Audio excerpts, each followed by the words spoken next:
మనకి England series start కాకముందు ఎవరు కూడా శుభ్మన్ గిల్ ఈ రేంజ్లో బ్యాటింగ్ ఆడతాడని చెప్పేసి ఎవరు కూడా అనుకున్నారు. ఎందుకంటే ఒక పక్కన చూస్తే కెప్టెన్సీ ఉంది. మరి కెప్టెన్గా ఉన్న వాళ్ళు ఎవరు కూడా ఇప్పటి వరకు మరి అంత బేభత్సంగా ఆడిన సినారియోస్ ఉండవు. ఎందుకు వాళ్ళకి ఒక పక్కన చూసుకుంటే కెప్టెన్సీ ప్రెషర్ ఉండిద్ది. ఆ ప్రెషర్లో దీన్ని హ్యాండిల్ చేయడం కొంచెం కష్టంగా ఉండిద్ది. సో మీరు ఆల్రెడీ అంతకుముందు కెప్టెన్లో కూడా మీరు చూసుంటారు. సో వాళ్ళ స్థాయికి తగ్గట్టు అయితే ఖచ్చితంగా రాణించరు. కానీ ఇప్పుడు శుభ్మన్ గిల్ చూసుకుంటే అతని స్థాయికి మించి కూడా పర్ఫామ్ చేస్తూ ఉన్నాడు.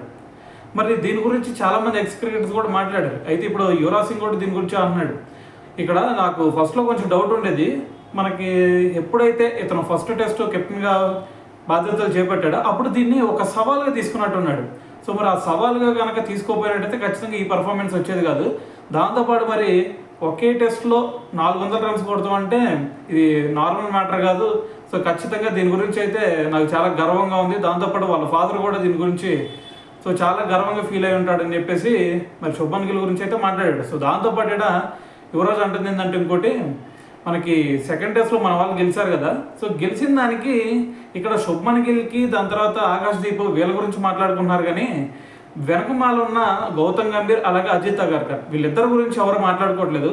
వాళ్ళకి ఏదైతే మరి క్రెడిట్ దక్కాలో అదైతే దక్కలేదు అనిపిస్తుంది నాకు.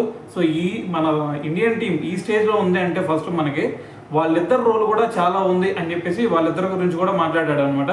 సో ఏదైనా సరే మరి యువరాజ్ సింగ్ చేసిన ఈ కామెంట్స్ బట్టి మరి మీరేమనుకుంటున్నారు అనేది కూడా తెలియాలి కదా. సో కింద కామెంట్ చేసేయండి.